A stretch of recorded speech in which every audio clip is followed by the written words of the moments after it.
এত পরিশ্রমের পরও সফলতা পাচ্ছি না। ইয়া আল্লাহ, এই যে ফসলগুলা ফলাই সারি ঘরে লিয়া যাচ্ছে না, কত টাকা পয়সা খরচ করি এই ফসলের পিছনে ঢাইলি, সেই ফসল খরচের টাকাটাই উঠতেছে না। কি করি খাবো আল্লাহ আমরা কৃষক?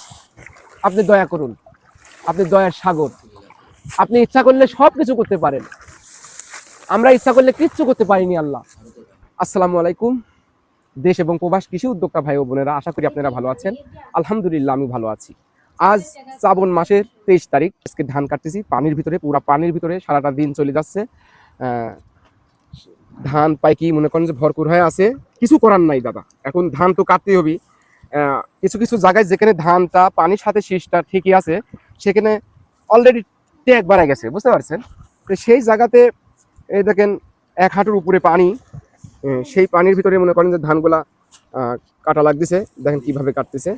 আর আমার এই মামা ধান কাটতেছে, এটা মামারই আর কি লিজের জমি মামা ধান কাটতেছে। এই দেখেন ধানের কি অবস্থা, না যাচ্ছে কাটা, না যাচ্ছে বাড়িতে লিয়া, না যাচ্ছে মনে করেন যে কোনো একটা কিছু করার, অবস্থা খুবই খারাপ, বুঝতে পারছেন? তো সেই জায়গায় থেকে এই দেখেন কি দশা। আপনি যদি সরজমিনে দেখাই, এই দেখেন ধানগুলা নং কাট করে উঠায় উঠায় বাড়ি মতন লিয়া লাগতেছে। আকাশের আবহাওয়া এত খারাপ যে সূর্যই দেখা যায় না, দিন হয় রাত আসে, সূর্যই খুঁজে পাওয়া যায় না দাদা।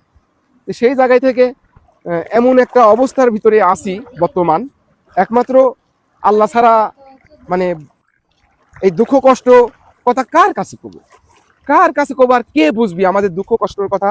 আসলে সত্য কথা বলতে কি, দুঃখ কষ্ট ছাড়া এই পৃথিবীতে কেউ নাই।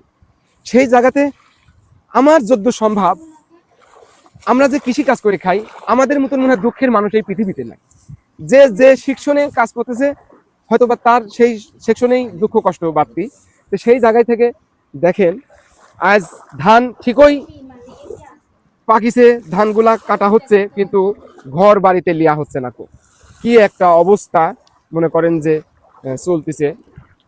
এই ধান প্রচুর পরিমাণে রোদের দরকার, এখন রোদ নাই, বৃষ্টির ভিতরে দেখেন ধানের খালি কোনো রকম শীষ কাটা হচ্ছে, তাছাড়া তো উপায় নাই। আর 2-1 দিন থাকলে ধান ডুবে গেলে তো আরো কষ্ট হয়ে যাবে। এখন এটা লিয়ে যা, এখন আল্লাহ বিল্লাহ করতে হবে, কিভাবে এই ধানটাকে আর কি মলি ডলি শুকাতে হবে, সেই ব্যবস্থা আর কি নিতে হবে। তো দেখেন আজকে খুব করুণ অবস্থা, আসলে ওইভাবে দুঃখ কষ্ট ছাড়া আসলে মানুষের জীবন নাই। তারপরেও আর কি দুঃখ কষ্ট আপনি আপনি চলে আসে। তে এই তো হচ্ছে অবস্থা, দেখেন ধান কি সুন্দর পাকা পাকিছে ধান, সেই ধান বাইরে নিতে পারতেছি নিকো, বুঝতে পারছেন?